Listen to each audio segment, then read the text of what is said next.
يعلمكم الله والله بكل شيء عليم. لا إله إلا الله استجب لنا. لا إله إلا الله حتى تخرج روحنا. وبالحق أنزلناه وبالحق نزل. وما محمد إلا رسول ما كان محمد أبا أحد من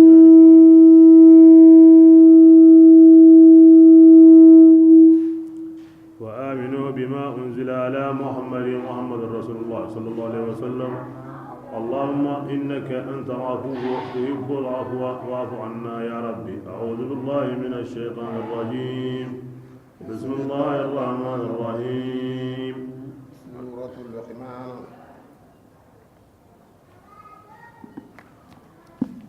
بسم الله. ألف لام ميم. الله أعلم بمراده بذلك. تلك بيقكم بنياني آيات الكتاب قرآن كتاب آياننا الحكيم كنغني كتاب جمدنا ما كنغني آية جمدنا هدى كان مكان سورة نين كسورة خير أواجبنا على مكان سورة نقول لنا كبيرين نقول لنا الوحدانية والنبوة والبعث والنشور الله بانناو أن بنجمعه ونجده. نعم. أو قرآن هيكون نودا كيني معجزة كان ينتدو من تنا أغانتني من أهل لنتبتني na Allah ba na wanda lun koyoyi rabbul alamin na Allah ni banganten koyoya na kaba kokorun koyoya ke duna bila kore gidi soni mo be ahirin dingani nyamundendi Allah kamunda munyendi akiyenda kasundi urondo kiyendi jilundo hamundi ngamendo kamendi funti hondo yitundi serenga hoho walliti ya na hakarante an Allah ladiyen tutai na ban na on tutai kul huwai sondomi serenga regana hakaren seren qur'ana tai ana seren jon koy mo be gam banganta hakarante tomu an wotini kamane mono bani ani lani ngada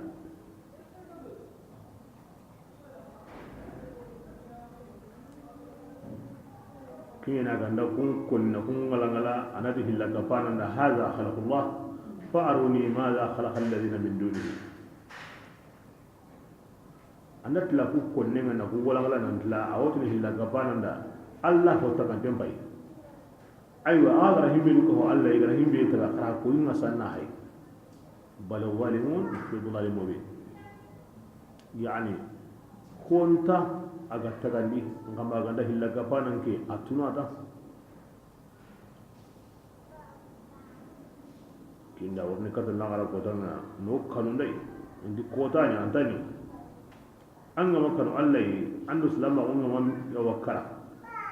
ko honta ko sonnanda har bani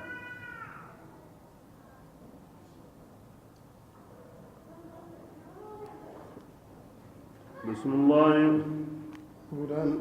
adi القرآن والمكي سورة كندان ديني ورحمة ادو هنني للمحسنين awa suwan dindan da الذين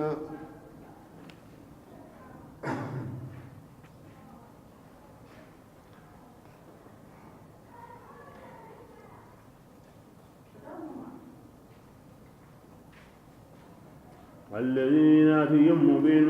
يقيمون الصلاة كونغا وسلم دومان دي ويؤتون كيو الزكاة جكان جني وهم كن يمو بالآخرة كن أولا خرا كن تيجي يوقنون كن دعنا ويمو عليه أولئك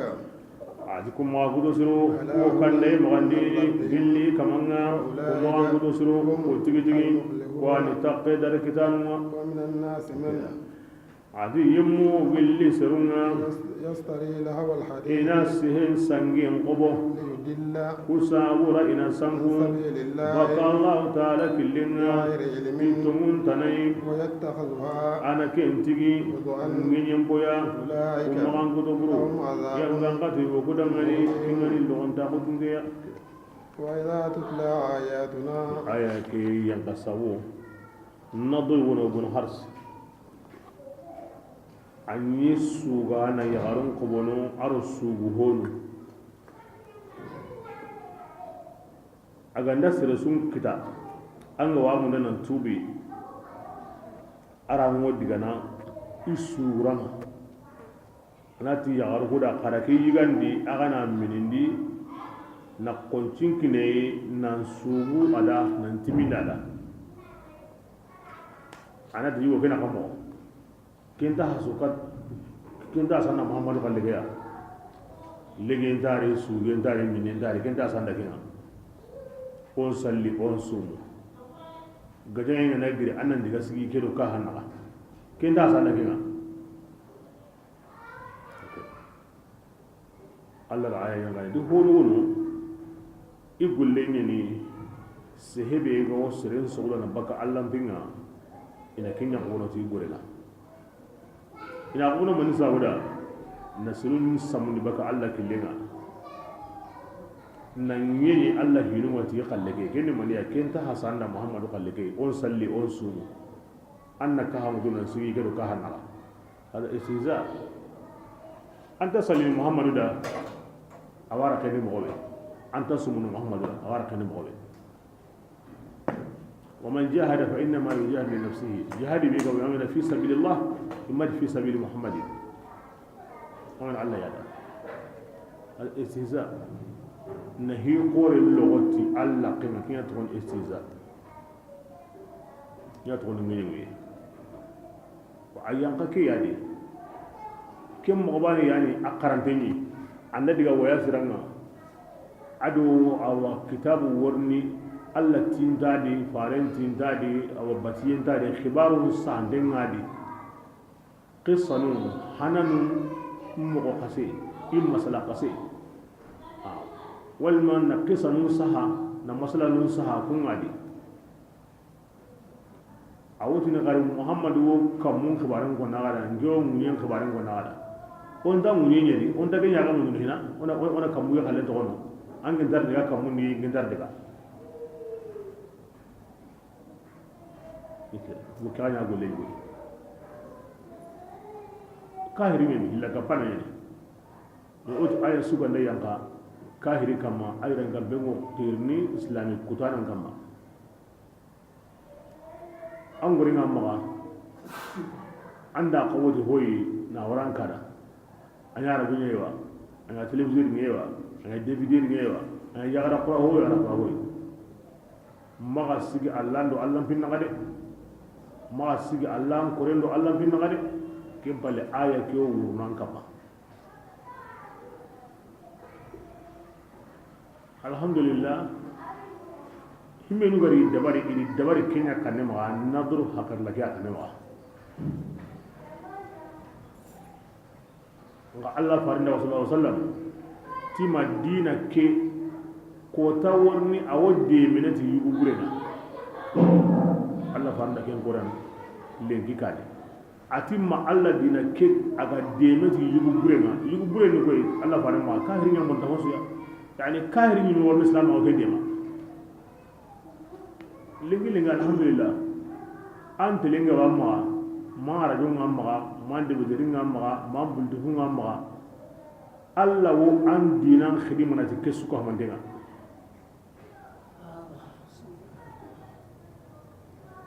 Allah wa dinan khidimana tay an ga tuwana nga Allah wa dinan khidimana tay an ga ji tuwane ka Allah wa dinan tunu tay kebirenga an ga ko aroke nyokedi aga dabari himbe kanema mba wara kin nyokedi aken senda de ko aya ko dinan ya khidima na to ama wuta kanema an televizori akan tawalla hubri an ma wari akuma nuwa ngani ma kiteni arjo be ga wamma anta walle ko kawantenga ma nyimi gana warai anke nyimi an kitina di mo be gallanda an telefon ga wamma ko ga wamma ya ra ko gani anta walle tiidi angana tanga nyana hajum bonondi aw haji be bonondi ni angana tanga nyana hajum kasrondi aw kembe kamesrondi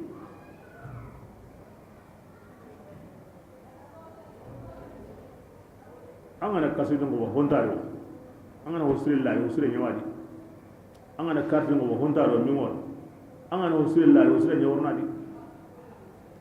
masibe ga ma duro nyalleni gulyani ko nyano wandi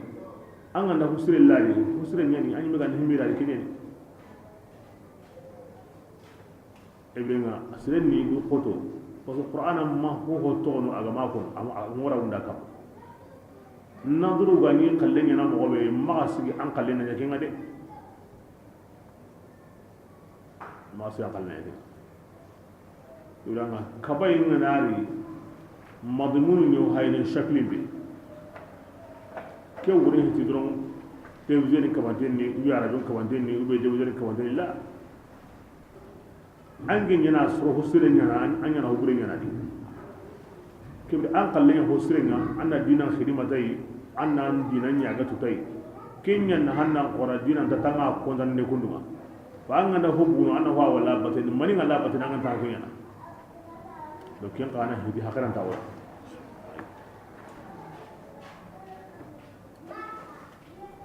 bismillah وإذا تتلى آياتنا قلي قالوا آية نقرأ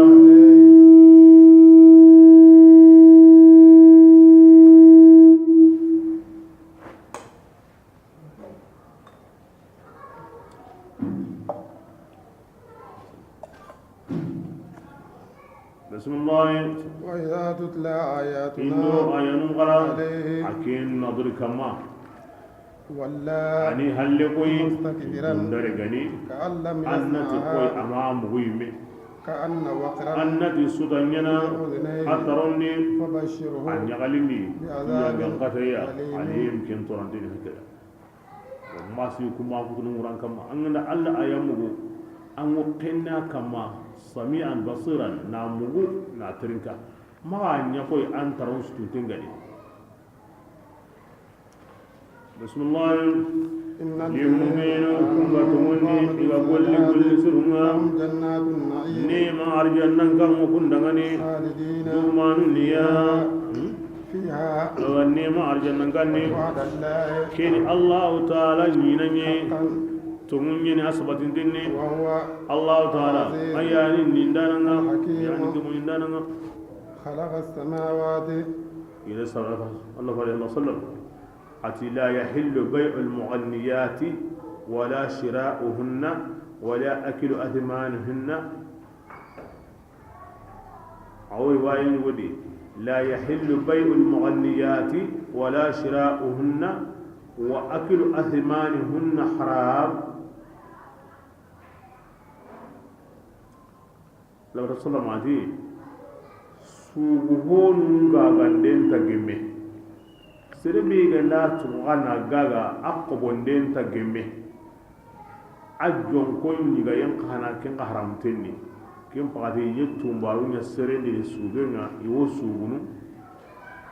ken gore mu ka pa gore araw sugenga wujunu tamani garo sugenga tampilo binani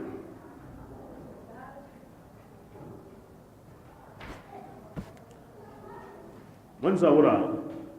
ayaga kebe kuri للهو والصد عن سبيل الله والاستهزاء بآيات الله أنا رد الله يكون لنا أنا سقول بك الله فينا أن نجيتي الله يقولنا بسم الله خلق السماوات الله تعالى تغني كمنا بغير عمد ناني أو قلنا ما هي ترونها أو كنا اللي كمرني قلنا من تنو أنا دي قلنا من تنو نيا كنتا يا أبا كوينا أنيا كنتا أنتنو وألقى رواسي الله نجري السبت دونسري في الأرض مني أن تميل مغري أو النجام دي أو ربان كندي بكم تاغيا وبث الله تعالى سانقني مني من كل دابو دابة دابا وأنزلنا معا angana diga noko suri daba senkulle ni daba kocendi ho ngarinte munya jurandi ho ngarinte gidindi ho ngarinto munyen taba asudi ho ngarinte kona ken sanki Allah subhanahu wa ta'ala وأنزلنا ماء ورجي ينقني بكة كلني وسينني وكنني نوني بيسويا كم فرمبرنغني هذا كي خلق الله كان الله هو تغنتونغا فأروني makanko hilla kapanu qarin ngarindi ماذا maninini yemmu ngaraken taga kingana Allah taala tanai بل awara tuyundana ko iwo sammendi kem bangantenni ولقد آتينا لقمان abati ogutum ganda luqmana ko الحكمة hintuagunga luqman konuti annabi nyimenyeni kondi Allah wolini soro hilli bega wono anganati wolini amantoro angadi annabi nyimeni ka amantoro banni luqmaniya banni dangi ken khadriya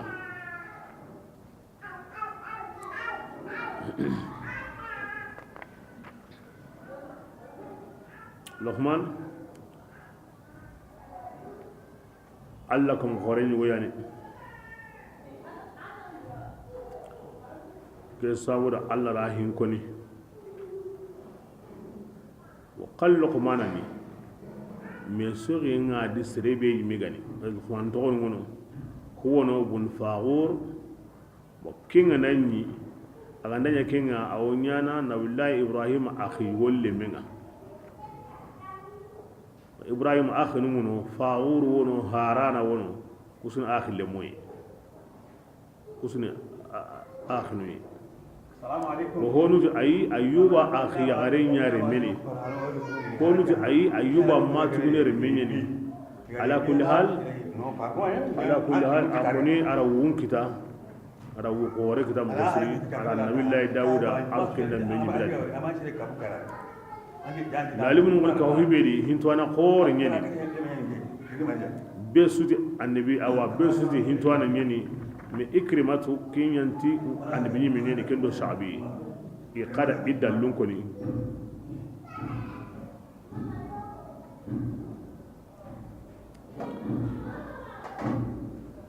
الله إيمانا هونو الله رسولان دي ينكني نياتوانا خوري مانا عن بني مي عتي كوا قانون نياتوانا خوري عن بني ما هو ينتكينا أكن تنتيني إلى الجنغو بنداء الحق لقمان هنا نيا خليفة قرينا وأن نكيتي أن الناس صوابا كتا أيوة أن خير كتا أيوة أتي الله جندا أنغرين سبنديا نلا هي نموندا ندا بلو موندا كاتين دويا غانغاتيم أنغينياني أو أن سكونتادي أنغناتي هيمبين دوغا تيكينا وين ساقنتك ناي أنغني نيا هيمبيا أنغين ديا مناي أنغين تانغانا malika nun awa sihada kare idi luqman kitana ngo no kote nyi idi luqman man sabuda alla gana sugandi antai agama sugandi angai man sabuda atiken sabu ngani kebe ya kiti entanni himbe ga koto place suya kenne kitana place nyi no khube ga nyaminta suyi kitana place nyi be so allini tunyangundana aro tunyangunte anda tilimu aw kisini anda killen futa ken mureni ara arjanna killen futa garande morni ni qalle kyanya tunga tungunden ga worni ntongu ke ngamunda na kinya sabati ni na adungarandi ayo burangantani atu dangani ngi won kallege kya linda sirenya duna di sirin ma yankante am pasanda nganya duna sire burunde ngade sire be ga na duna sugandi la rakama duna worna jarabide wantar la rakita aran guddigamu ni sagume kama kono malikanun kayhi asihe mo sirenga agani wundini kenda ni alla ranya hintuana qorenga adiga men su ko montengo ke mo kama wodni kala ti hintuwa wani tuwa na hande tuwa no golle ngana ko mame ke to woni al hikma kinya to woni tuwa na hande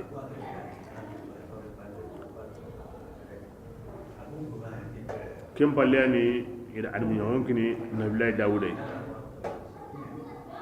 nga luqman nya de mana hinundi anin nagani ni anil lihindi ni kiani agollenga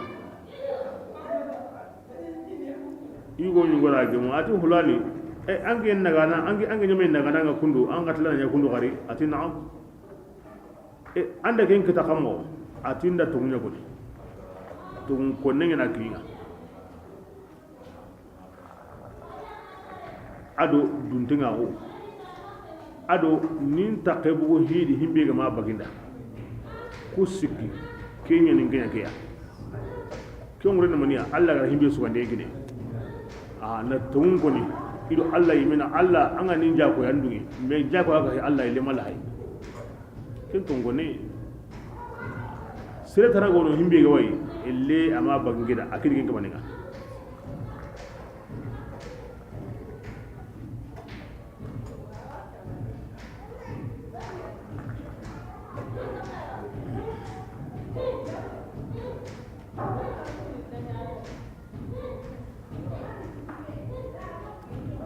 ya zamane di alhikma ne tuwagu na hande ken tuwagu be adi golle iwi kamanin ma awatu mo be awanya na ken mo di in tatni serenda hintuana manga nan tu hongolli anga ma ken golli e rod nanda tuwana ga hintuagu anga ni ango himbe tu anga ko ni mo be anga nya na kunduma kenya to ni hintuana Luqman allati ora hintuagu kine sirunda sehen ka huma me luqmana ti tam uyunu tammi do hillo diga me yade kini sirunga himbe ka huma me asu diga depe asu mana logonte asu diga depe asu mana logonte adiga mun nganda bu sirum pintu arundi akute ngolono ya sabuni Allah honu koni ahin to ahunde ko anadi wona odu de mate kenga wona atul kuma diga himbe ya bismillah kuyani oti luqman da shukran nan ko fanni Allah ta'ala daga ni agara himbe nyanda da hifori nyanda yimme be anda ko fanni Allah ta'ala daga ni aga manen ko fandingo anda hanna yimme ada de yimme be anda Allah ne man fisirin Allah ta'ala karana nyani hamidun siga tunga nyani akar de mo baka be su ko fande mo anga da ko fa anna yimme ada anga da fisirin lega anna yimme aka akunilla da anni kufa antala da anga mi kufa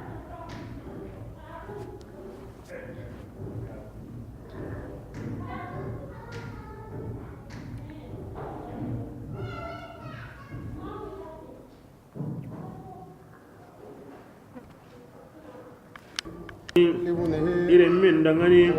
wallin mike Allah wa wajunu Luqman wa wajunu ya limine لغنتا قوي للإشفاق هن لا تشرك ما هلك هنا صلى الله تعالى إن أنا هلك بينا كني تيوندي أيام قورا تيوندي سوكه من دين بس رجع كرانا أني هلك بانا غباني هسوبونو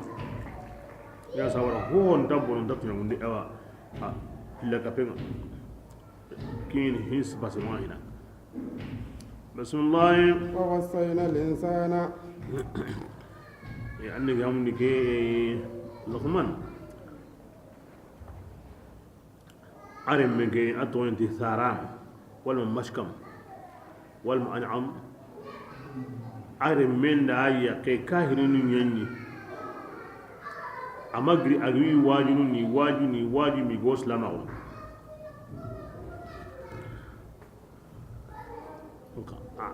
ama tawde awa qissanun ni ara sumalenya haga minenge hunjinga na sawni tate anda digambani koni awunci bane buni digambani hunci bane asuga nyime wakati kebe atilleme atinda ngaju wadunde ya karanga na kemenya grenga aw bogani aw kem bakaira kendi are menyi me sono men boge akara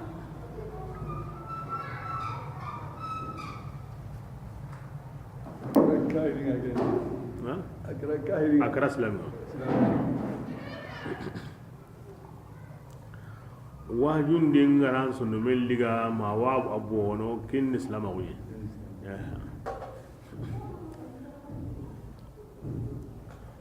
bismillah wa wassayna al-insana ata daga ni kuma Allah rahimi kada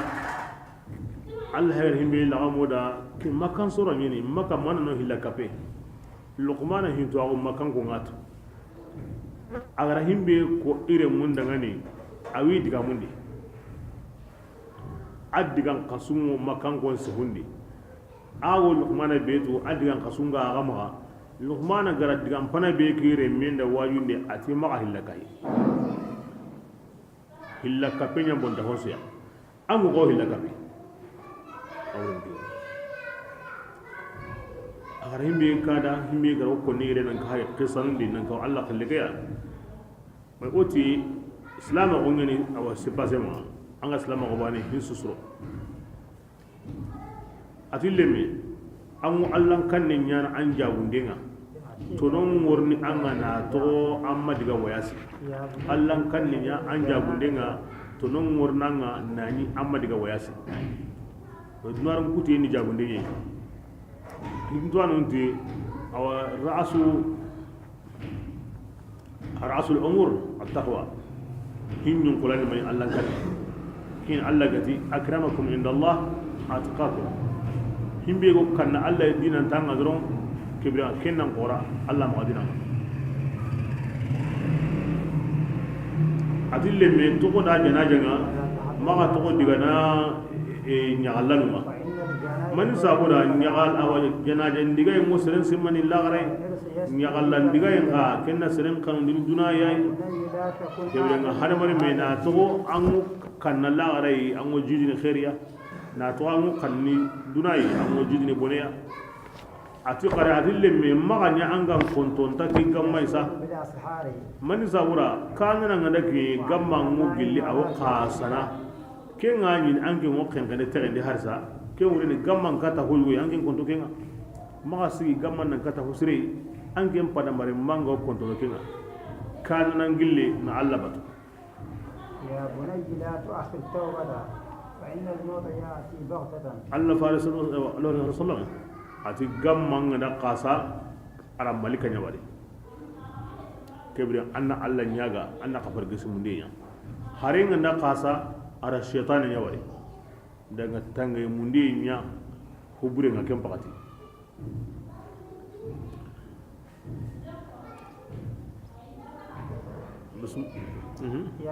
atille me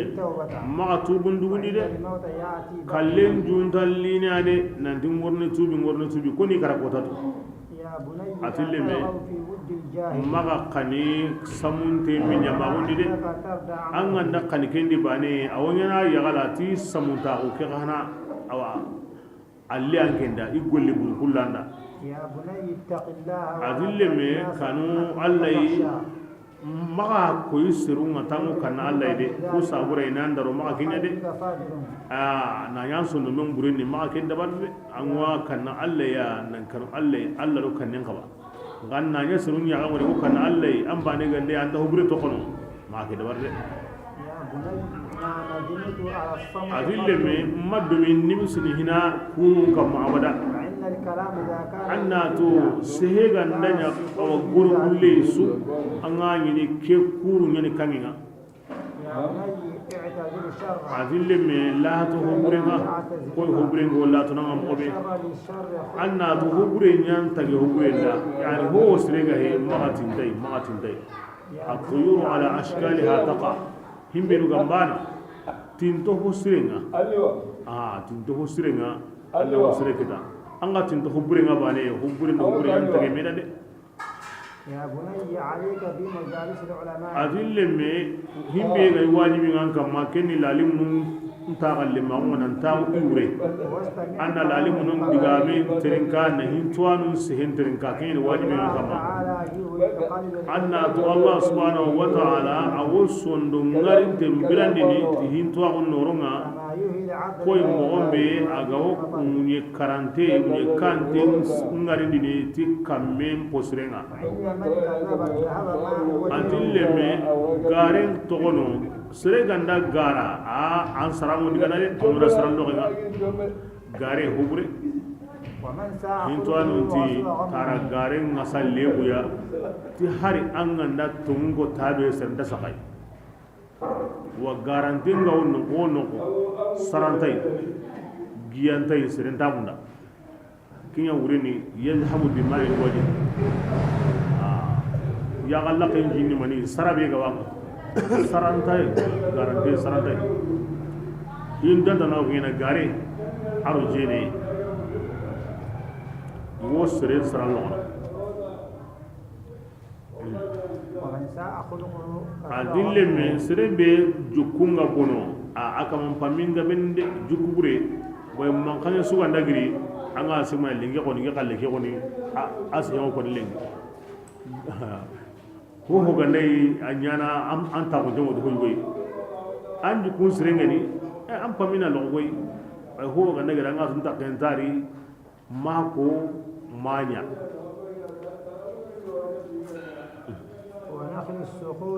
atille me na gidin pena mutu baka in awa itenteranga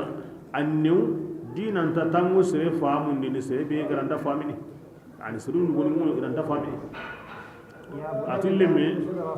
maka ampare nya samunde ide anga ma hintwana kitana kisu anyi men diga anyi me harenga kemballe orga na surundi ana birsana dada ya na nyami dade adille me maga wandi komi yagare nyagide angana ke nyagi alla le mungara badan sununga basa shari'an ni angana sire komi yagare yagi aya honi komi yagare ke ya alle me be ga ma aya honi aha kinyi me ani shari'an ga sire ma komi yagare yagi maganta so mahli watne ngara kunan sa kama kenno annan sabari ma alla ga wonni winyana da annakin dukin basu man sabura saren bige yani quran kun kuni a place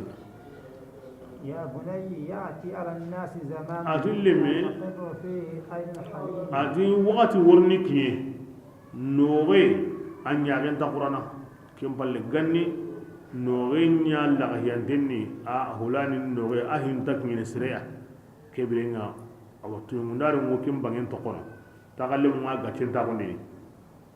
ngati wakati ni wo kuyene anga ne norenga anga tagal la hena khari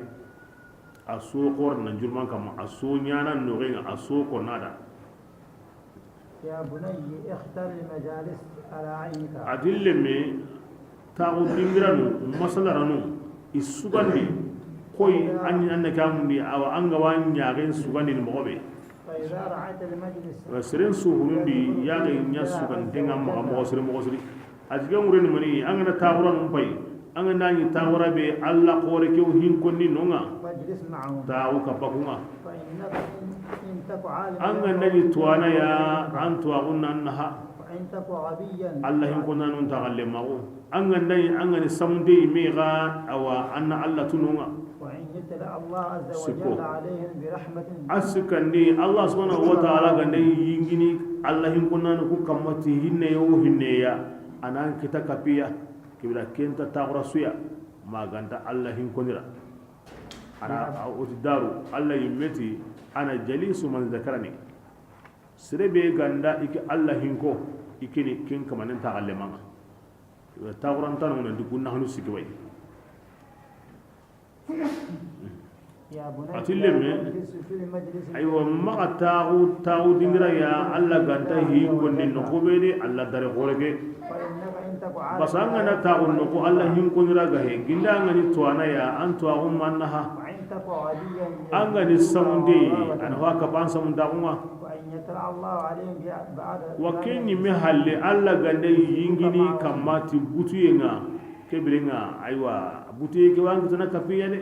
كيان سابوني تاوران سوغاندي على عينك يا بني لا يأكل طعامك إلا أتلمي سما سيغسرينا أم بوني غام الله كنانا وشاور في أمرك العلماء من زاورا أنا همبيرو كن نغندي إندا يلنا كويسونيا تاي أن هنغادي baraji bi ngana kiti anna hangadi wa shawiri في أمرك العلماء an ga dai himbe nyana lemme la alimun buwa sera itti akoni da ngamu da kinya يا بني adillemme anna tuduna ni hanjupe jupe ni قد غرق فيه ناس seregabe to ajindi de واجعل سفينتك kebirenga تقوى الله duna kuti yenga ni mobe ya akuran nan kisadi an hure ndabarni a hure kin Allah kannenga وحشوها الإيمان بها hure ke anna ndogon pakka maniya nan tongondi ti Allah ta'ala وشراؤها التوكل على hure الله ke aywa himbe ga wa wurundini awurni honya be sinya Allah ta'ala kama لعلك أن تنجو an ga da kinya lembe dunar kutu yem pange an ko kisinai nan kanu Allah nan tongondi ti Allah nan ki kingara Allah kama serebe dunar kutu mo ngana yake an ko bakka dunar kutu yem pange nan da to kadi يا بني إني حملت الجندل adille me ngera ho mutu ولم ho أحمل kote شيئا subutu أثقل من جارس nda gidim pena mutu nda migen binne mutu ma wari hogan koto tagallen burenga وذقت المرار tagallen كلها bure ayan koto hon su ko mandinga aw Allah fando sallallahu alaihi wasallam adwa gabir Allah kisindi tagallen burenga Allah faringo tangani munenga himbe kan sire hede aw Allah faringo gabendi Allah nganya gan annin kisindi tagallen burenga ago kandiwa a tawo meta de sakanyeriwa a gingini gunneyeriwa tagallen bure atida hokkoten suka mademutu ima hotte himbe ga kote وذقت المرار atinda كلها hokkaka ken suka matentemu ولم أذق أشد ma من hotte mu الفقر himbe kana ga koto e korintawo ayan kaka don suka matenga hokkaka ken sunda temu ganda ni korintawo nyam kaka to hon suka matenga korinte an pajun suhai anya ga wai sentanda na dabari dabarin tanda na dabari kita mugonta senta dabarenta ayan kuma hunta hosuya an kakadu ta hosuyi يا بني إن الحكمة أجلست مساكنهم مجالس الملوك almen besage di awlo يا بني إن أتلم. الحكمة أجلست المساكين ati anna hintuwa unyana miskinun ta undini tunkanjugun ta kuranga de يا بني لم. لا تتعلم ما لا تعلم maga hokkara an ganta himbe gollini حتى تعمل بما تعلم mangara hokkawa e golli hina an gara himbe tu ke Allah faran sabani jumar da Allah ayangana inda ayangana yanka iwa karna iganda karna tu wakati kebe iwa manan mundunu inda manan tu wakati kebe iwa gollini inda golli wakati be kebe na iwa aya kuruma kana wutu ke mogodi ayara kinya koni ire menda maga hokkara manga na hokkase be karanga na kin golli wakati kebe kendi an ha kuruma kana kara ay na karana ka hum yangi tek mana hogonya kella warni mani yahmilu asfara اللي قبل اللي كنا نعذره أكو مغناطيسي واجي ونيا أبوني كتب يا أصدق سنة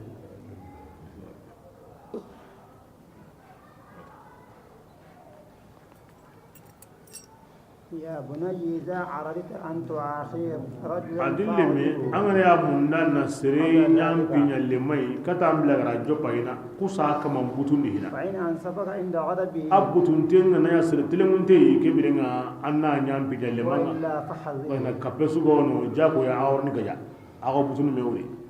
nga aga na butusu aga matelemu andu tanga kemmi nyamauma يا parce que بني butti mo serendi la budda kotai ako butun mewri sere be butun de asre gahe ida ma kinyam pinya lemai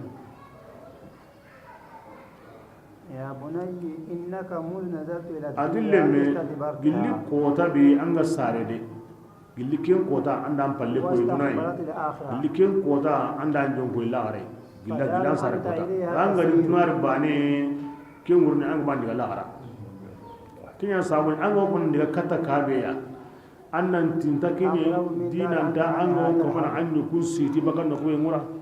يا بني أود لسانك adille me أن يقول اللهم اغفر لي annenen domindi awa astaghfirullah kunninga annenen domindi kinga waqati su togotini astaghfirullah allah ya himma annenen domindi kinga bata waqati nun gon allah taala ma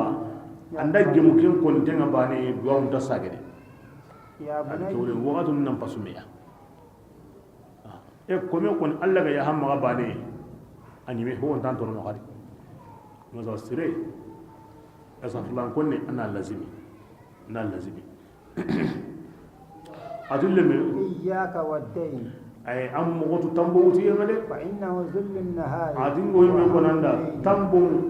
awo lo on ta on kinni serenga kiyendi wurondi aw hamen kinanga wurondi angana sawna simma inna kinyana khamo ko ko mo jalli nanga kiyel lo on ta o aw kinni serenga man sabra angana anta balle mangadi dati su ko mo dendangi ayana khamo sirra o kanda ani ma to allo ko dendi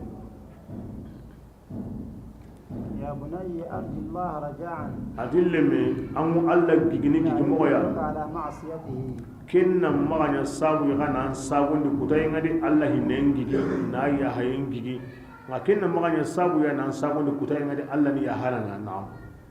alla ni ya halanga to ngini nga ken diga men maganya sabu ina ngara kutai kaide annan kanu alla kanu mo kai kenna maganya sabu ina ngi gran kutu alla hinen khalide nan kanu na nya sabu mangati alla ndaka ya hininge ma ay ma kenya ibida ma kome wore na kanendi gikendo kanen na nan kanu alla kanu mo be aga dangi gran kutu ahinendi na hinne ka hana gigi mo be andanga na sabu ndanga ra kutayen kamma to na kanendi hin sun na kanen yasrendi yani adiga mun gabendi me kun huwayi ko sere min Allah sere ganda kuni mo wonde awandu na surondi ni awalla ara surondi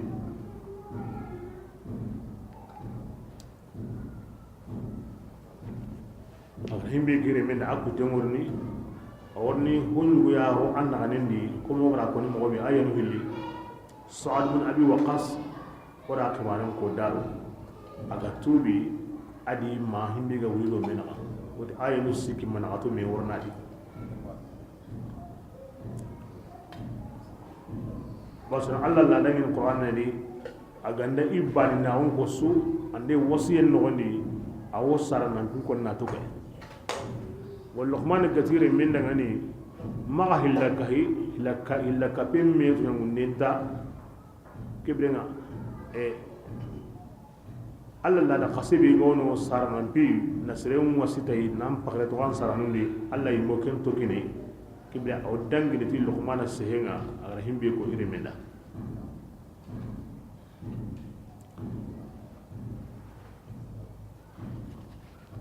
bismillah ووصينا الإنسان o wasindi seringa بوالديه na wasiti isaranunga ismi mari hawa tani duare mahu anu mari langire mahu حملته أمه sere amada no ligi وهنا lambuye على وهن kapal lambuye no lahuye jalan kotal lahuye aw sarem pagatil lahuye وفصاله hada marme nogon na nya kaso haka zuya mango tampi be walli kendi jalan nogon di ken na koto ken suka mandenga sarem pagatin nen kanan koto ken suka mandenga wahanan ala wahni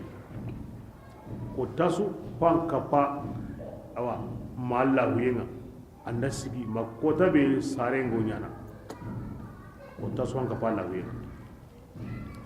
Allah ki ko lemina man sawra ana tu mangara kote be wari dibate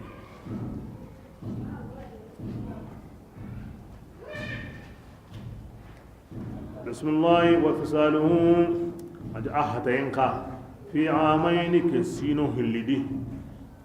سينو هلدي يعني نوم متي أدو هتي yere ati sino hilli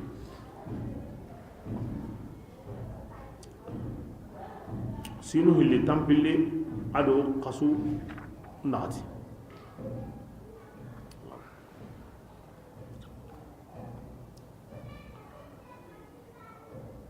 ni nogo ngana nya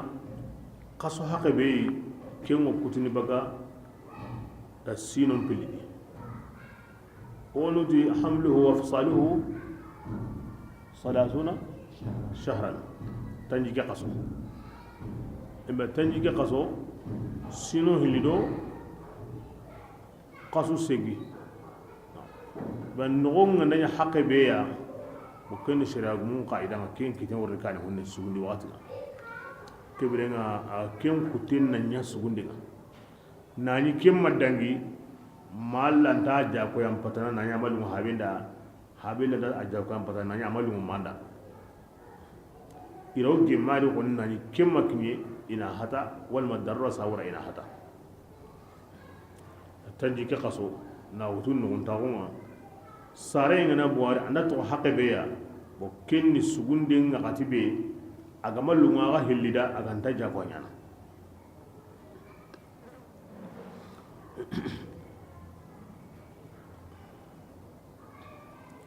bismillah ajuku yani اشكر o tillemenda annan ku fandi gi alla dangani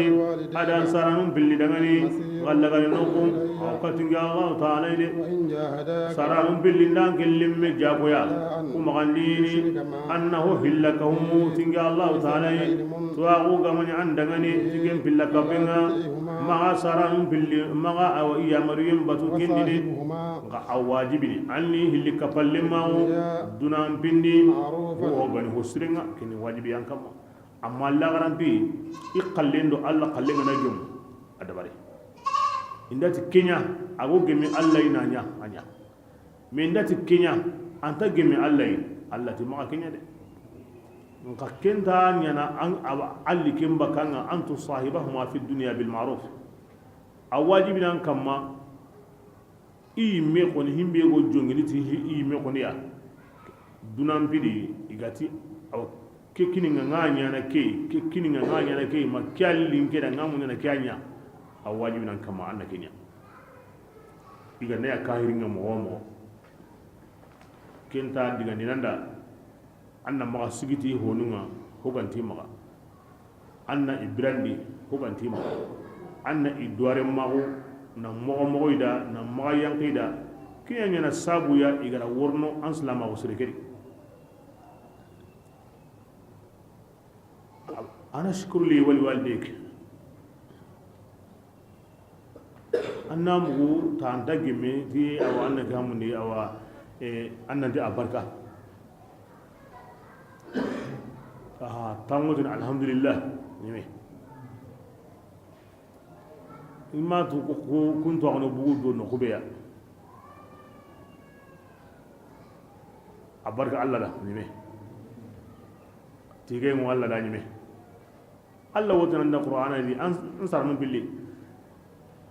اشكر لي ولوالديك نجي الله كوفة أنا أنصر من بالله كوفة نجي الله كوفة أنا أنصر من بالله كوفة أبارك الله لا أبارك أنصر من بالله أنا نتوقع كنيا كوني أراكان دا أيابان نجو دورو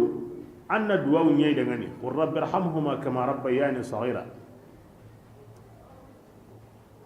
kendo ku fanne tabal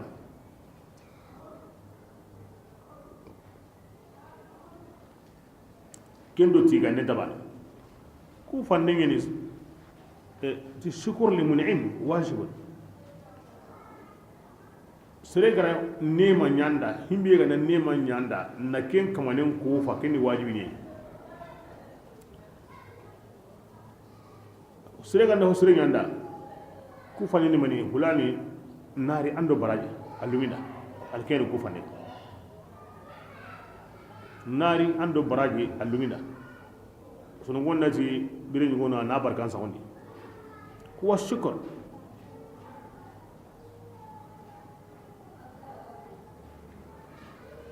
ala fasma mati man la yashkuru nasa la yashkuru Allah serebe ganta Allah bar serebe ganta serum barka sawndi ken wurini ken kamanen qahananta Allah ku fana da barka sawon bala ko bul gore serin ngon ngon tata serna barati nari angana husule nyeda inta ko nanda bada wa Allah parenti serebe ganta kenya na de anta kamana barka sawon Allah rade serema ko nin kamo ti serin na magati a barka serin anda barka Allah akoni a hoga nan neman nyanda anda barkan sawon Allah akoni ana di serebe ma barkan sawon serunda kenta barka sawon Allah kana da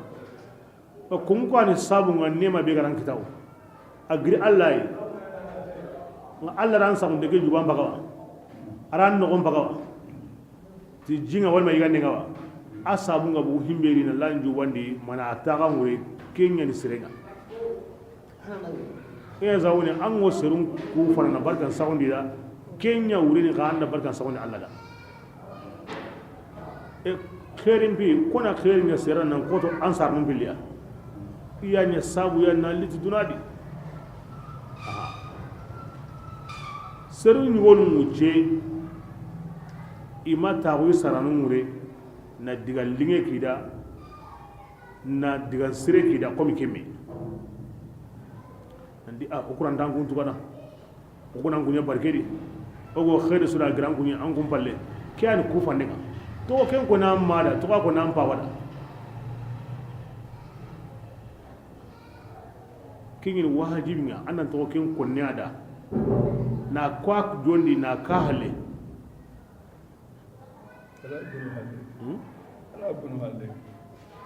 harabuno halle mari mbagat ko ndima ogo khair suri yadi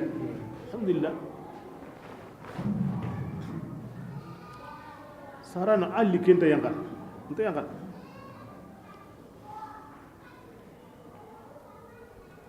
barga mo sakata wonna de keni jukunga Allah o tigene aw kufene bilhamdi atakaho shukuru mun yana takahonda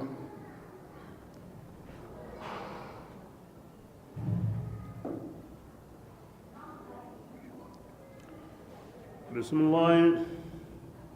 واتبع سبيل من anna yimmen gillin batu kun ba sai katin Allah ثم مرجعهم ken balle aga su sagira ma sendo ma bure hawa sendo hawa bure aro lensero lembure be so sagene katin Allah فأنبئ na aga su kibare ti honga aga su ganya aga ken gollidi يا بني ke o sagene katal lokmana digamenga agara kebe ko ire menda Allah ri la lanya sigindi wasiyen ndey no su ti Allah bari na hunga anatla aw sarna pinto koy comme luqmana gama kento ki qallenga Allah ra iqallento koy ya wasagane kata luqman diga menga atiya lemine إنها anna du jukuburenga andanya kunci bane lanyiraya hari jaje ngandai فتكون hare agandanya aga gidin benandi munya batun yerundumure maga kampatundi maga munyindi yani anganda golli burenya na mugondi no kono golli burenya gani angara mugondi mogomo na bitellay mogomo na frege serunga mogomo yati bi Allah azim Allah garita la garakota إن الله basa Allah taala ayani mogomo intunganga ayani homuntin tuananga agonno kono ko Allah wanno kutu agonno kono ko la garakota andang golli burege ago megini no andal wala ana ya hamma andal wala yimega ana ligatay kenni akama nakara salama ini kemureni siren kanu Allah Allah rasulullah ajire ittaqun nar wala bi shiqqi tamra akanu yimbe ngade yimbe gollenga nallo mogomo haranda ya tamaro ketenga annan kanay maati kenne ba arhe golle men da ati bawa ande dingen kanu Allah nganda golle nyen no ko sere kan tingali no ko ya Allah o kentu no kamo Allah haygira ya ren kada ti honta ko Allah ma yakhfa alayhi khafiya bismillah يا بني أجيا لمن أن سلين دومني أن يامرني توسرنا أن كبندنيا تو بقهورنا أن صبري وكما من دان كتا نانتو كي قولدي باكي قول سربي غتي وكينيانا أنتني إن ذلك وذاك صبري رسلي على حسرنيا كما حبرنيا أجي كان هين سوبين غدي من أسلامه dinan soben bai gai ma hillakahu ma lagremahu sallenya immo gondi allan kannen palle ko sire serun ngare ko bura serun patay nan to kenyana masiban gabe an kitana annan sabari wati hin soben bai kyani hin sumpon o keni arahim ado Allah naga ade saranun naga golle be gan khoto ko hanan kenni salle ko sire go wanya nan anda sire wallahi ay ma kan be da mane suru ngara hosri nyanga ko bure sire ngo wono awda anda bure nga ara kan da sire na kalle ay suru ngana kaba ko bure dina ngara ba ko ni بسم الله ولا تصائر خدك واحد كوني هونسودي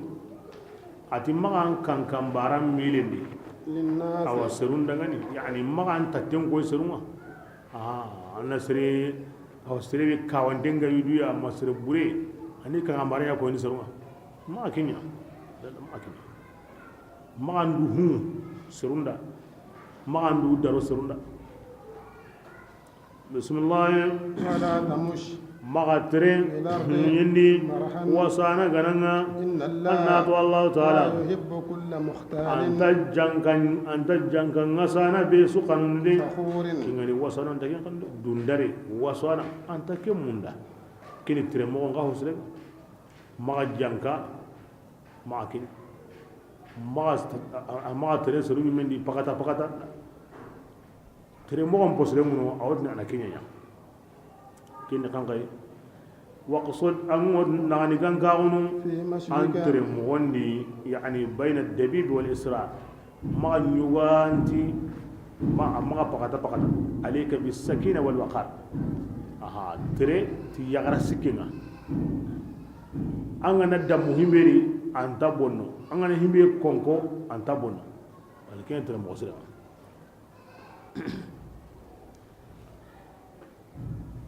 بسم الله وعدد anga de trenden kan woni sellanga kenju kusru akun kana konni ati anna ma ya kanni من an صوتك kanni kai anga de sene ma hent suru nyon golandi inna ankara aswadi faqannim bokoni denga صوت الحمير kempiti haren kanne yema na ginde awa ginde hendinya serengani haren ngani da kamun bane andal serenga kebla atuqa nam penti serungi medi andal serunda an sehen himin wa munana mu a kempe di kuntaron pakken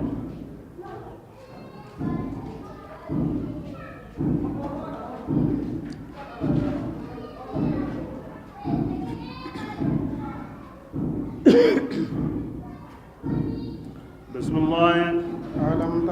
alam tara ya mana ko hay donc ara kuni cukunu yeyi ari kada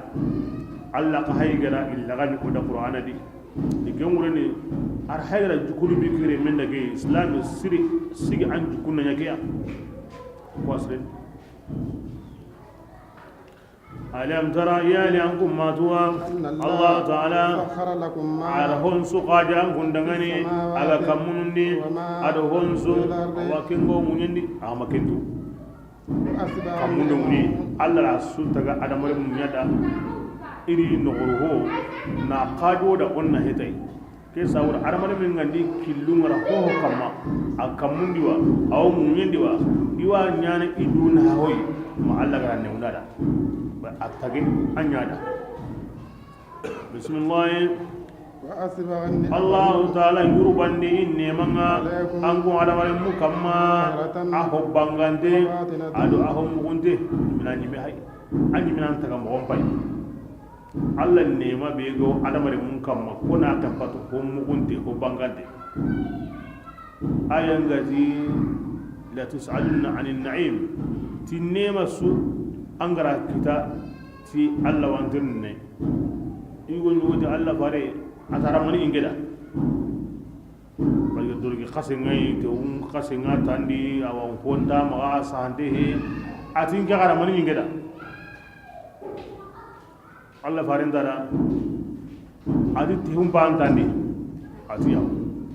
angorno sirahu muri hanna ite sirahu ati yaw atango jimmi ati yaw ati kini nema hore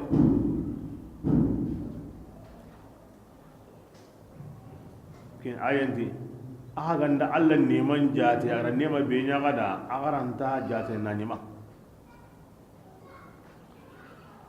bismillah maski kunna Allah neman tu an ga ngure hayni kimi nan ga tu nan ja Allah rafa ko yan ganda an ga da ngure hay sikan tadi an go kame walli an go kundo hon sunaka bismillah ومن الناس من yemmo gafirin ni kuma farangalle ma wunya Allah ta'ala jatinni nani tuwawe nani kanda e gelli farenga nani kitabe kingani kitabe siriya kone ya honu walli kahirin ni awdi Allah ni koy mun hunna min Allah an ngande mujadalatun yana anani tuwawe wande anani akawa kande wa magili Allah farenga anani kitabe wono tuge ngo kebe kama kwani mujadala ashartinga na nyaka tumbanga ne sabura mal makan gon kallem mo la Allah ni mani kirenge ni wa majaga wallengi ni wa antanga na kemo bismillah وإذا قيل birabe igandati ku kamanun dangani an kunnahum batum alla barakin yaqandi inati awara wana unya batunu ogaro habani ken kamma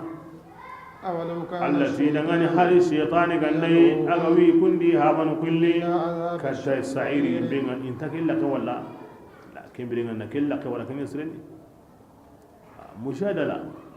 tuwahi alla faran kan dai kitabe tuge ga wakama ke tokono anna Allah ka kebe anna ke dabari anna ke yana ganda ni ana kundo kenga hedi to mu gella to wara ma to mun de kenga ga kebe nga kenga hada ga walle kenga na be ngundini da iman sirin nan an ko kafa to mu an ga to mu ni no an ga na ken to no allo garendi angara garen kan yino anga maken to no anda kin gare bari yadi wa hinni hillu ay tum gare allati wa ma ba'da al haqq illa ad dalal kunta tum halle ma gare bismillah ومن adi min be يسلم وجهه kenga ora idu kini إلى الله kata Allah ta'ala وهو sage ti tubundo golle sirenga nani aka maninga Allah bani na o yimme gani ken kamanya hayga tikitinni ti kaccenga ngani sawra on donga kore kacce kore e on sage kata Allah khalinga kenni maniya ayar kenya ran kanda nya islamiya Allah bani na o islama o kenya wureni andan dukini Allah anga na kenya kebren kacce wa ma himbi ga takutini وعاقبة الأمور كبيرا هين لغرنا أو قضى الله تعالى يم بين على كافره رسول الله أبو تمرة كن كافره نمغان سنندي مرجعهم يسوع ساجرا أو كتبوا وني خباري تهم عملوا إذا كن قل أن الله تعالى توارني تسون من نورهم سكهم دينا ولا فرام بتمرة هم بيجمرا قال لكدي أو الله ينيكالي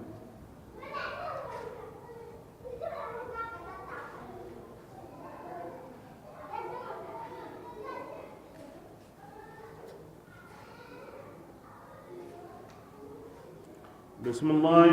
نمتعهم ogo tungango idagamundini قليلا aywa wucinni dunadi ثم نضطرهم kempalle ona ihatagini lagara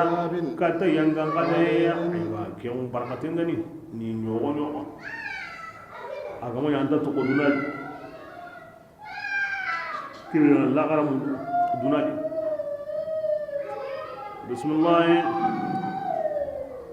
ولئن سألتهم rasulullah anganda aywa kafirin kutrinni ikanni me banini aga taganni aywa kamununga aga taganni munyenga mi gatanda allah yani taga قل ya rasulullah ngotini dagani alhamdulillah tiga mo allah dagani anguni me allah yani alhamdulillah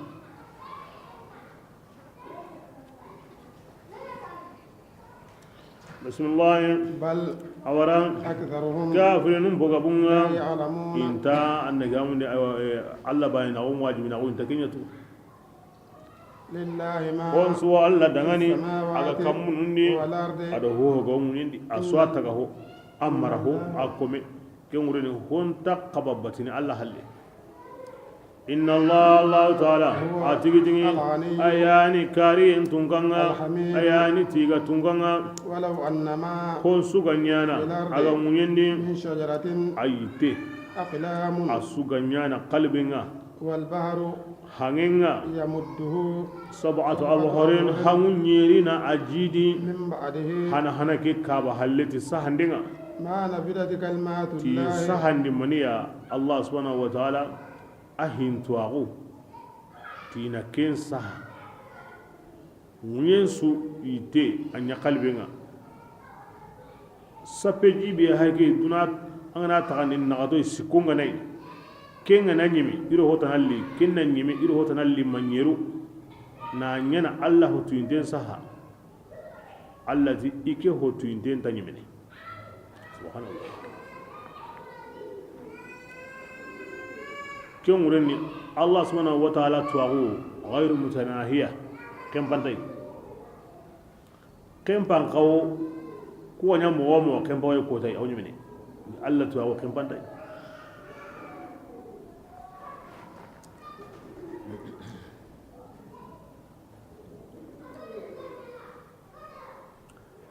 aya baninda koda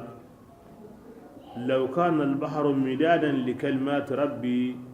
la nafida libaharu qabla an tunfada kalimati rabbi tangana hangenya dabanga nin kamantuwagun sahatai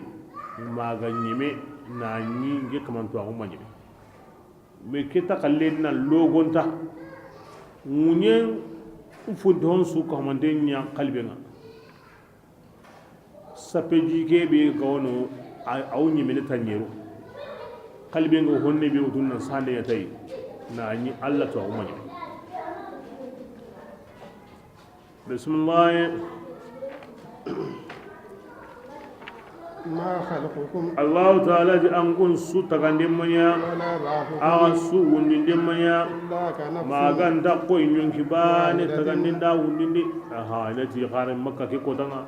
e tungu na bane wundina ana hillo wundin kan akilla ke su wundini e ama su taga allah ko na qurandi jamaga su kalle de taganan wundindi aro sirbanin kalle iki allah maga so ambani aso ambani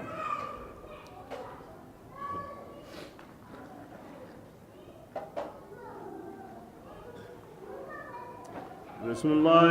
إن الله allah ta'ala سميع ayo ayani diga mum mukananga ayani awa gullum wallananga ألم تر yali anke matuwa nanja allah ta'ala awo wurullundini kiradi awo kira rundini wurundi وسخر الشمس akenyana aywa kiyen kaja ara qasom kaja yendo qaso bani so wurunu i wuranga kata i wakatinga qas wa akoni dem qaso ni kallen kutunu honta kapay honta bakay tampille ado bito segi no woni kiyen turu nyana sine su turu bane a gili dunaga tagu ma dunago karne wa dunaga na nyime kahana ken kan ajal musamma qoringa ken ni kahana kallenga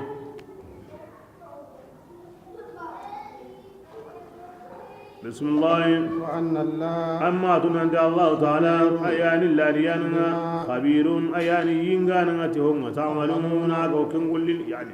ango Allah be kiyindi anga wa wurondi anga wa kasondi anga wa sinendi ke Allah wa ngollen tude wa ngollen bismillah ذلك ke kombono kenyina Allah ta'ala atigi ayani tunga sabatin denga وأن ما nga tunutike nanti himbe تدعون ago kem batunu Allah tanai albatunu kinyini batra grintinga وأن الله kason tamaga kiyen tamaga urun tamaga akiyeran tamaga amatta gandi aranta wundindi kibira himbe garawo wal haqq kendi tunga sabatin denga ko gani ken tanai anga da kem batu wal batil kendi batra grintinga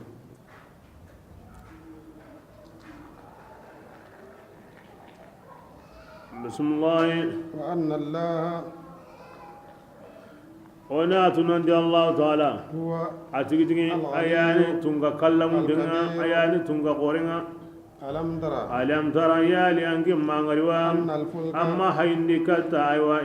kata furenga wa تجري furenga urunu في البحر sabbe jinni بنعمة ya Allah الله ta'ala nemanga ليريكم kuda inan kunyimme warindi aye gabunga إن الآيات kai gamewo في ذلك ukombonuni لكل صبار sabarana nyange be sudangani shakurun kingani kufandane yani liyurikum min ayatihi min litab'id walilbayan angara huren konidi katamblaga yanka hakrante mangara ho wari himbe ga wanka bakono mangara ho wari himbe ga walla sama ben nasabunya hange ke an gaban wuyike an hurhon kahanan gaban wuyinga an gaba da haramar mai an yayin go himbe wakati su an ta kenka bakoto to da hangin be darengani an hurhon gaban gani sai be ganda wuro do kiye nyaade mana koye nyaade an na ho wari amma me mu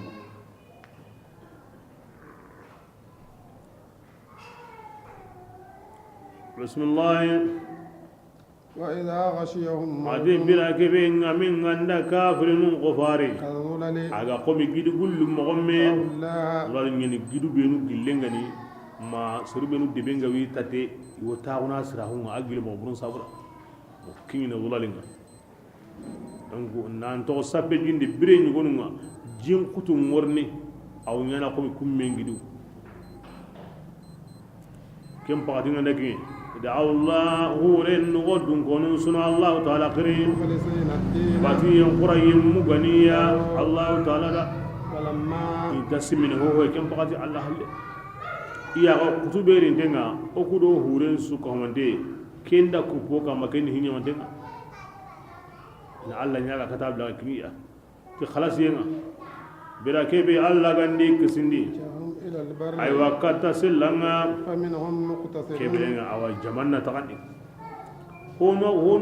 hure ken no sorundi kungo nyana awa tlengunde wallahi dum timmandini hono qawno aywa kungo to kahira kun kamma bismillah wa ma yajhadu alladhi undanna karnini to ko ayenga لا كل kisiyam خطار balle maganta jambande كفور maganta fisiringalle daiman ala ke ko misaliya ala kulli hal hada marme allo hure yo ango sella yo aga naqoto tongu nyime ana alla yaqili aga qoto angar alla khiri alla garan niwni to alla be garan niwinya angara honsu togono qotan pakati nan jongoye kebirenga togodo kan alla bate bangi nyimira sen koy nala ni yen koy bira kebe aga qoto an kari honsu di amungu honsu yi anyi megara ken koy na qur'an de mogobe agaran kisi ni ga buguti yarenga kebirenga togodo kan alla bate anna ya mariyen dabari anna hatanden togono maga sigi alla na anna magan kutu tim magan kutu kuburenga wa ma yajhadu bi ayatina illa kullu khattarin kafurin ma'anakin maganya jambande ma ya fisingalle Allah nke nda surna jamba wa Allah nda surna bisringa lawa ko kebringa ma Allah jamba ma sringa Allah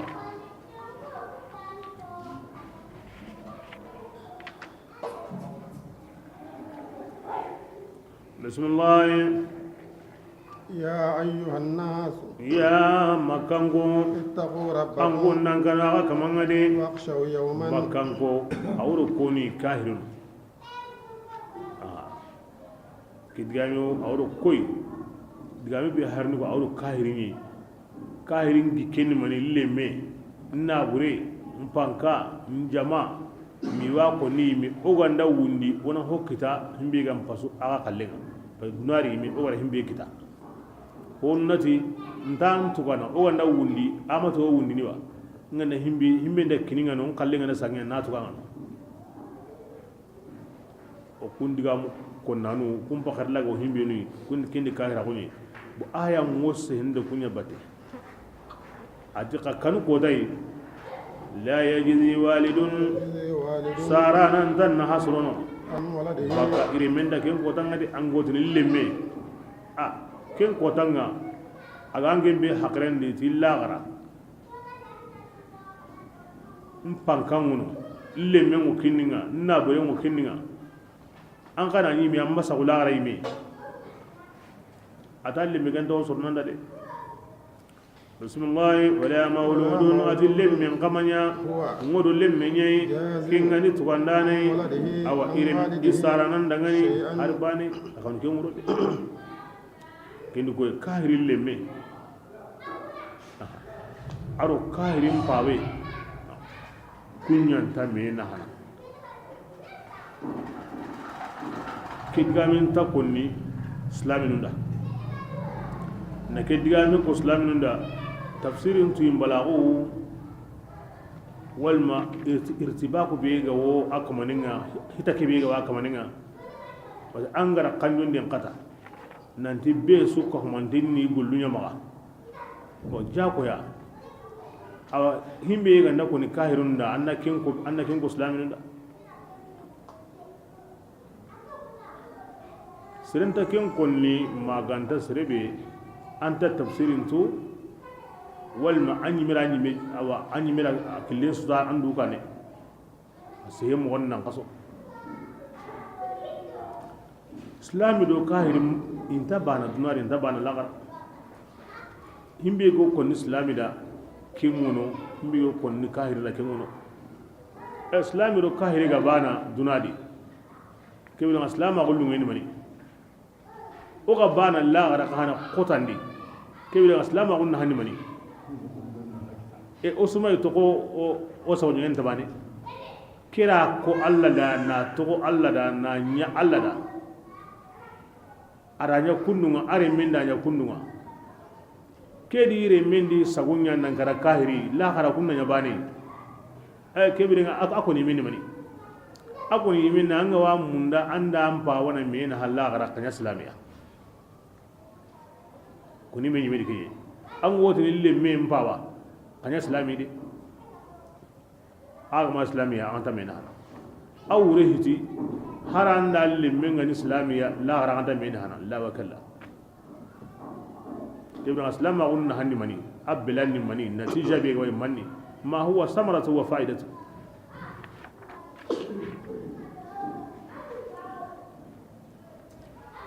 la wakalla islam nu men hana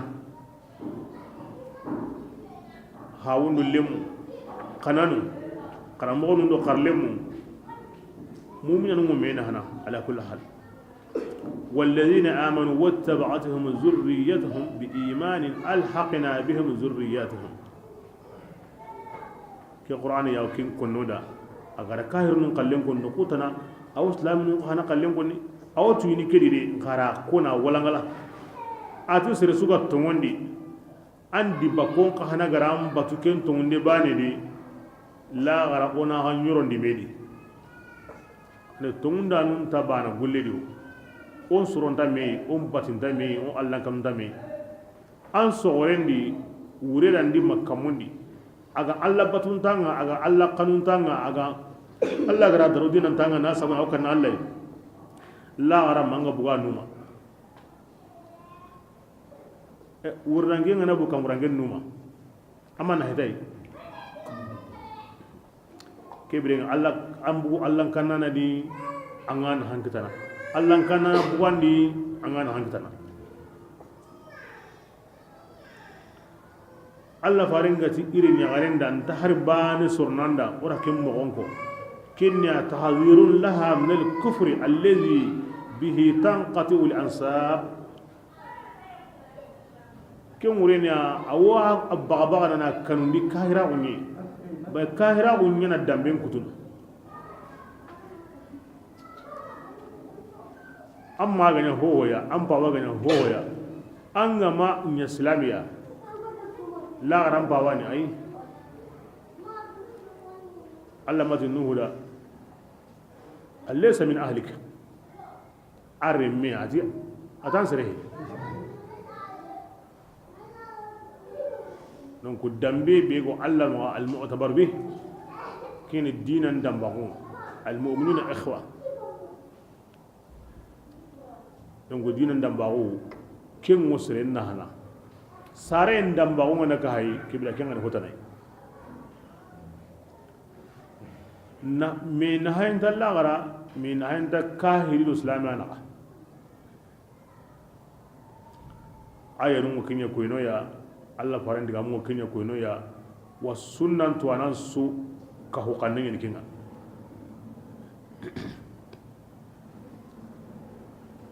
bismillah inna wa'ada Allah ta'ala nina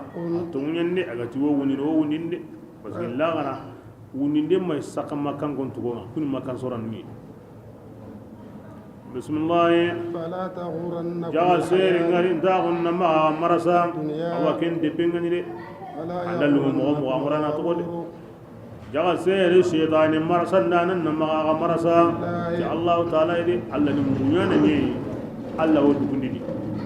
ko iblis sakan aworno yire ko ganda ya angaranya kero ko man kitawa ada seringa na hogurinya angana tango tubi ni mango sagendo halle anna wori ana awana yang kallo woni har bandai ko gande aya lingi sai ganya ba mannan kita Allah ni munyana ne Allah wo dugundi ni do munye kero dugundi ke kempa nema ore yayi aku fande ni mani sage dam palle ke no wondi ma su ibul sana marsa de honda yayi hulanu danya ko ko kun kitawa hulan da ko hora ken kitawa ani me warnanya ay me gananya khari agana simmenda Allah kutan musa gene har bandage limina ko nyani ki kini wucha o dangi anta tubini koni kara kotatu daiman hubure nganya doro annan tubi hubure nganya doro annan tubi sagal halle ni tubana aw ko sirebe ga magolli burenya التائب من ذنبه كمن لا ذنب له سربي go tubi ni ijunubunga aw ko junubu ganda sirebe ya kanu Allah ganda ki aw ibu sa gandara ande angara hubbure nya doron sageru halle annan tubi ndara kewara taga men yana qarin ni misali bismillah inna Allah radu Allah ta'ala innahu ila mustaqim la gara ko dan to agun Allah ya maga agunya na wakati be aw Allah ma haris ibn amr bakka ti Allah farinda adu Muhammad la gara ko dan kene kamre lan tur ni tun dan tam kene bani ahillandi bon getti hindi ndigin tenti kambeli ni kamre asukandi nka umen sigintendi lemeni yuni wa may gargani lantir ni busigay anga tani anu yimi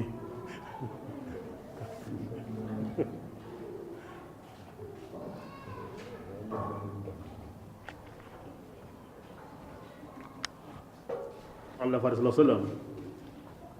ira honsu nyai ira honsu ko ira torore eso c'était de guerre zawra سؤال تعنت والإكبار دندرا أو أرقنن قطع قنترن بانانك lahran ko tan kene kambre an ga tani ani yimi akida ngeti hindi kamelli ni kambre nka gumen siginde ni yugo nyeni wa mo yagare nyeni lantir ni koy asikan an ga tani lengi golle ni ko manin kena maninya wan ko mani golle kinda an ga tani nge sare makka yere nka lamina akara kan ni nan tirnu ko karaga ala tirnu ko gemundi mo wasirde ade suroni mo wasir nga gari himbe tirndi jawu so ke maka ya an tirndi munyana e jabu munyana ti tirinda nan kannan ko ta bu mbogoni adu aha kare mo bismillah inna allah jabu hatir tirni hana jawa lahara ko tan kambre kin jabu ina kara ta allah taala innahu ila musa awa qiyam ko tan to agun allah ma aken kama dungeti allah bari na umma kebrena amma dungeti himbe hay allah ga ngen ko nan ga wasa kayo ke andungeti allah bari na umma hina kenya munda ma kiri kin jabu bo kammelli ni kambre ngeti hindi kin jabu bismillah وينزل الغيث ti allah na kamelli ti agama dunga ti allah ba na ngari kamen allah ya ma ke kamen ga wa ama ke mureni kamelli wa tin ga allah wato yani himbe go himbe ma ange madu hingumen da hina ango dana hingumen a honun to ke mo sorno ki ba dunga allah da hina kamen kan allah ya ma ke wonne gina ga wa mbori no ma diga tinariti an mi kan hindi allah hingo kamen awan boru no maga donc diga tana kamel yani tirnda na qannun ko ta ummo jabu ngana kema bismillah ويعلم ما wa allah hondu في الأرحام himbe ga wallen kandi yugo gani allah wato yagare gani allah wato mo dunga allah da an ma dunga allah da boru no ngana mawdiya kuntirni yugo nyaga wan nya kem ma ma yare ni ina kan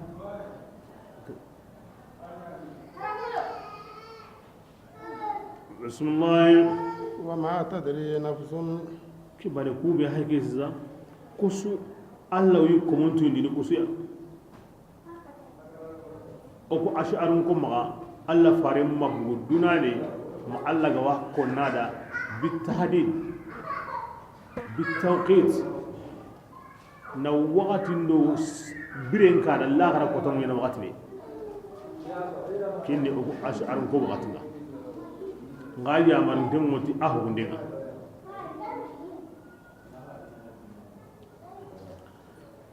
amma kamen worni wakati be mahimbe go awa handu nden no woni yugo nyeni wa ma yagare nyeni ken ko ni kingo kuray ngama a serun woni o ken ko nanda himbe no go to o sellamantu ma kashfu ngo alla wal nubeda kamen worni ke wakati inda ko tatamu segun so nyane kyawu yagare no wondi yugo nyini ma yagare nyini ma hillo yani ma sikwani serun woni wa ko nanda alla garaw ikomo beno ara banga ni da ti wala ngoi wa ko nanda wa serun no gai wa ko nanda ti to ko sellama ni me yugo nyana di ya garin nyana di hillo ani masiku ani wa ko nanda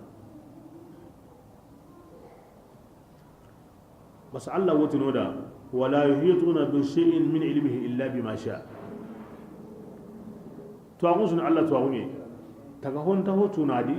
ma agalli Allah ra taga hon na himbetu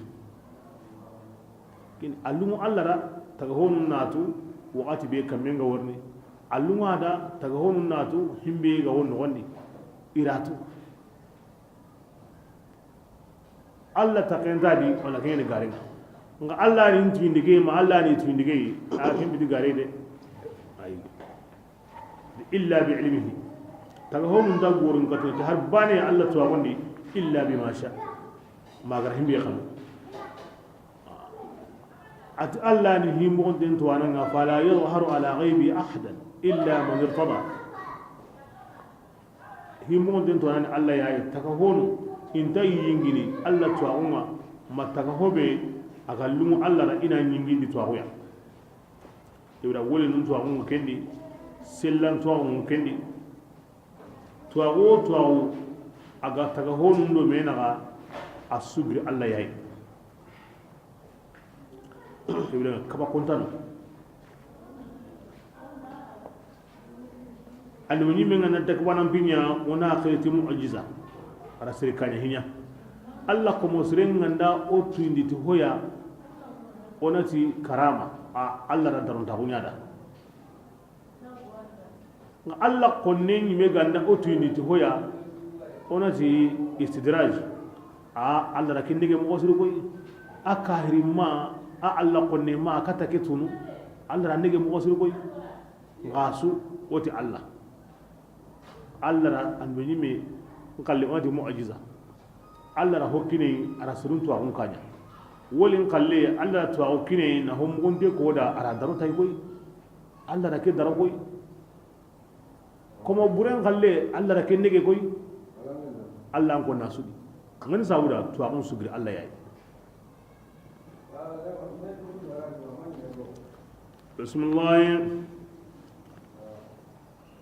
وما تدري نفس لكن يمكن تتويني بني ماذا أيوة همبي تكسب أبو غدا كم قولي نقوم بني يمكن قولي تكنتو أنا كسم بني كتعلي كملي وقتي لا غرق وتم بقتي همبي يقول نغني نعم الله نيت غاما كوي إكي الله أنت إكمتو ينكويا أما كو كين يسابورا كوي موكتو Allah farini komiyai la gara ko tango mina wakati be Allah na tuinde kinni o ash'arun ko akidana komo burundo komo sirinsu kamelli wakati irawa konni aho gabe mo gemai himbe go no woni irawa konni ho gabe mo gemai banam bugu Allah to gondi ngakebe gani jabu lagarum filiya ati senda kento namani yana anta kento an wa kiten sauni ni agabe ko mani mo kenyana na hin sunyama aw yana wa ando himbe go gilli an na bu himbe go na tamure kenga jalli ni kenga na'am bismillah wa ma tadri nafsun adin tirni lagare kenne karagandinga in sare makairen kallamina atin yonkin tatwini bi ayyi aridin muye be aga kallano sen taken qatu an sare ne mo kallai la an sare ne kello na to mo kallai ne serenti kararat ko hillo boni ati kunta tu ni mama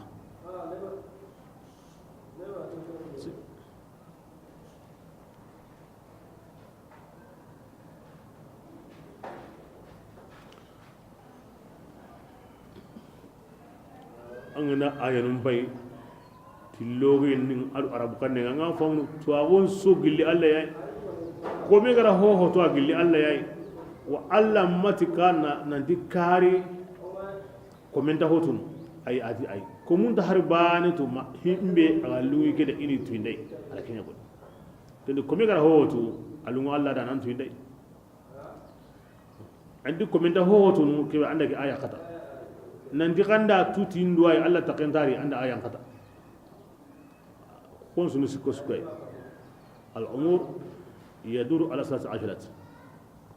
kanka ni kisindane nga ko mundi to agon sugri alla yayi ko mi gara hohotu alla na tinde bismillah inna allah ta'ala alimun to anan nyani to honsu ya yingana nyani to honsu ko hamante wotini ku karagida ti mafatihul ghaib ku karagi wondi gwati ma himu gon temba hilleme